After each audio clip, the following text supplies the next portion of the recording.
2026 में किस तरह के उतार चढ़ाव देखने को मिलेंगे? इस वर्ष हमारा जो देश के भविष्य के लिए कहिए या व्यक्ति के विशेष के लिए कहिए, सूर्य की दशा का ही ज़्यादा प्रभाव रहेगा।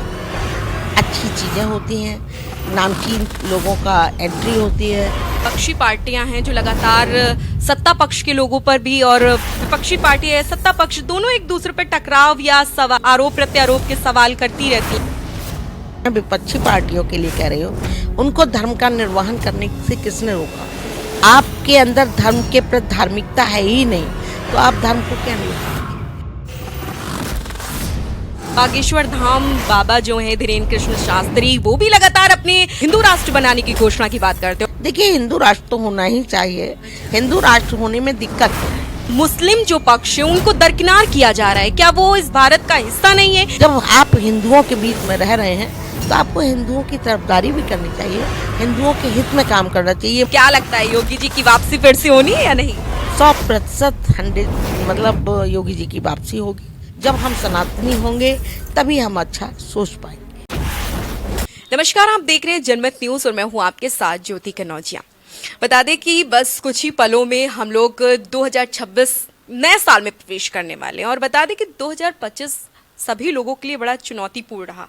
बात कर ले पहलगाम अटैक हो या फिर अहमदाबाद प्लेन क्रैश या महाकुंभ की बात कर ले, जहां बड़ी दर्दनाक घटनाएं भी देखने और सुनने को मिली।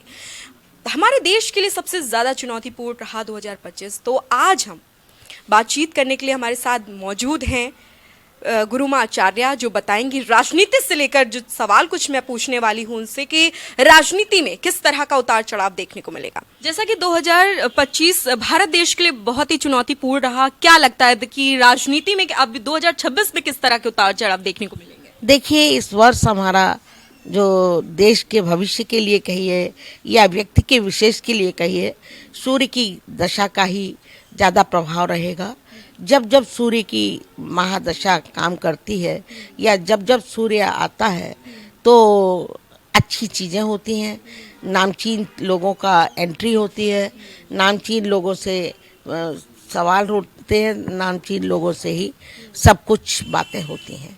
जैसे कि हमारे मोदी जी ने अभी कॉन्ट्रैक्ट किया था अमेरिका से और अन्य देशों से, तो वो कुछ न कुछ अपने देश के लिए अच्छा ही लेकर आते हैं।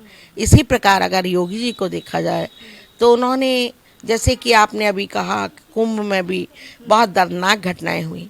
अब की बार योगी जी ने माघ मेले के लिए विशेष रूप से इंतजाम किए हैं, जिससे अब कोई दुर्घटना की पुनरावृत्ति ना हो, और बहुत ही अच्छे ढंग से सारे इंतजामात किए गए हैं।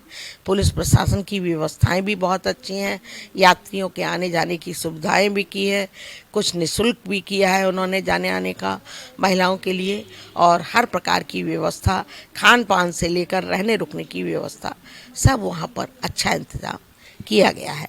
तो इसलिए हम कह सकते हैं कि राजनीतिक दृष्टिकोण से भी देखें तो योगी जी केवल राजनीतिक नहीं, वो परिवार समझकर पब्लिक के साथ पेश आते हैं कि ये जनता हमारी है, हम जनता के हैं। इस दृष्टिकोण को अपनाकर वो सारे काम कर रहे हैं, जो हमारे देश के लिए, हमारे प्रांत के लिए बहुत अच्छी चीज़। जैसे कि विपक्षी पार्टियां हैं जो लगातार सत्ता पक्ष के लोगों पर भी और विपक्षी पार्टी है सत्ता पक्ष दोनों एक दूसरे पर टकराव या आरोप प्रत्यारोप के सवाल करती रहती हैं और कहती हैं कि धर्म की आड़ में वो बहुत ज़्यादा संविधान को नहीं मानती, लेकिन धर्म की आड़ में अपने सत्ता पक्ष को आगे बरकरार कर रही हैं। तो क्या लगता है कि ऐसा कुछ है? देखिए, आपको मैं विपक्षी पार्टियों के लिए कह रही हूँ, उनको धर्म का निर्वहन करने से किसने रोका? आपके अंदर धर्म के प्रति धार्मिकता है ही नहीं, तो आप धर्म को क्या निभाएंगे?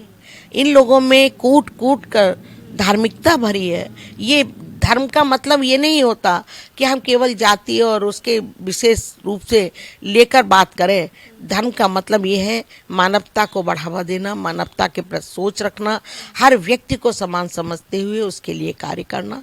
ये भी हमारी धार्मिकता में ही आता है, जो विपक्षी पार्टियां कभी नहीं करना चाहती हैं। अच्छा, कहीं ना कहीं अब देखा जा रहा है कि बागेश्वर धाम बाबा जो है धीरेन्द्र कृष्ण शास्त्री, वो भी लगातार अपनी पदयात्रा में हो या फिर बड़े मंच से भी कह देते हैं कि क्या कहते हैं कि हिंदू राष्ट्र बनाने की घोषणा की बात करते हो। कहीं ना कहीं मुख्य योगी जी भी इस बात को कहते हैं कि हिंदू राष्ट्र बनना चाहिए। क्या लगता है आपके हिसाब से क्या होना चाहिए?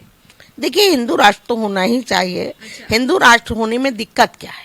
हिंदू राष्ट्र होने में उन्हें दिक्कत है, जैसे कि बॉम्बे में एक बार ताज होटल में देखिए क्या किया था लोगों ने, सरेआम दिन दहाड़े मृत्यु को अंजाम दिया था लोगों को। इसमें कौन सी जाति शामिल थी, ये तो आप लोग को सभी को मालूम है। तो अगर वो हिंदू धर्म को ऊपर उठाकर बात कर रहे हैं तो इसमें कौन सी बुराई की बात है? ये उन्हीं को बुरा लगेगा जो धर्म के खिलाफ हैं, जो धर्म को धर्म मानते ही नहीं है, उन्हीं लोग को ये बुरा लगता है। तो ये भी कहा जाता है कि सनातन धर्म को लेकर बहुत चर्चाएं होती हैं, बहुत प्रचार प्रसार चल रहा है और मुस्लिम जो पक्ष है उनको दरकिनार किया जा रहा है। क्या वो इस भारत का हिस्सा नहीं है या फिर वो प्रवासी नहीं? इसको लेकर बड़ी चर्चा है। देखिए, मैं बताऊं, मुस्लिम अगर हमारे देश में रह रहा है तो उसको अपना भारतीयता की कद्र होनी चाहिए ना।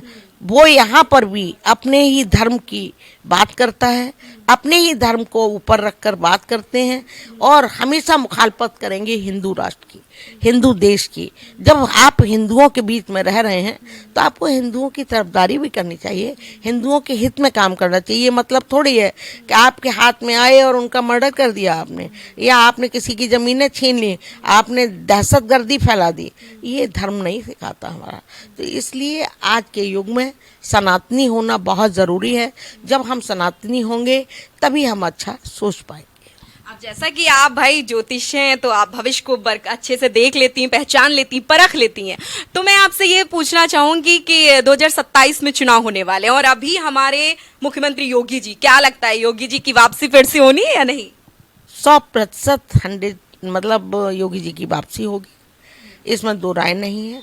और वो अभी आगे भी जाएंगे, बहुत आगे भी उनकी पदोन्नति होनी है।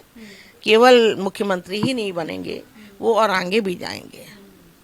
हाँ। और जैसा कि अभी मैंने देखा तस्वीरों में आपके पीछे कि योगी आदित्यनाथ के साथ आपकी तस्वीरें, इधर केशव प्रसाद मौर्य के साथ है। आपने कभी पीएम मोदी जी के साथ कोई मुलाकात का संयोग बना या नहीं? कभी बना है, लेकिन वहाँ फोटोग्राफ नहीं हो पाया था। और देखिए, मेरा मकसद केवल नेतागिरी को दिखाकर अपने आप को आगे लाना नहीं है। मेरा मतलब ये है कोई भी मेरे यहाँ आए, मैं समान दृष्टिकोण से ही देखती हूँ। केशव जी ने भी बहुत सम्मान दिया मुझे और ब्रजेश पाठक जी ने भी बहुत सम्मान दिया। साथ ही योगी जी ने जिस दिन मैं बनी थी वहाँ पर, वो उस दिन ही, उसके अगले दिन जब मैं लखनऊ लौटी तो मुझे सम्मानित करके लोक भवन में बुलाया और वहाँ पर बहुत ही सम्मान के साथ मेरा सम्मान किया। तो इससे क्या होता है कि व्यक्ति की अंदर की आत्मा को बल मिलता है, आत्मबल मिलता है कि देखिए हमारा नेता भी अच्छा। सबसे बड़ी चीज़ योगी में जी में खास बात है कि वो संतों का बहुत सम्मान करते हैं। खुद भी संत हैं लेकिन संतों को वो सम्मान करते हैं। किसी भी संत की बेइज्जती वो बर्दाश्त नहीं कर सकते।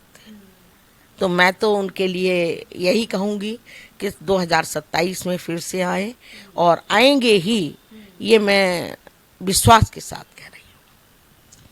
तो ये थी गुरुमाचार्य जिन्होंने बताया, राजनीतिक सवालों पर बड़ा ही अच्छे प्रश्न का जवाब दिए और बताए कि अब जो जैसा कि 2026 आने वाला और उसमें भी भारत देश के लिए भाई चुनौतीपूर्ण कहीं ना कहीं 2025 था, लेकिन 2026 में उस तरह का फिलहाल तो ऐसा कुछ नहीं है।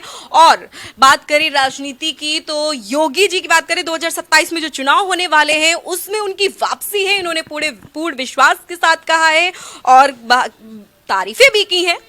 फिलहाल आज के वीडियो में बस इतना ही। मैं थी ज्योति कनौजिया, जनमत न्यूज लखनऊ।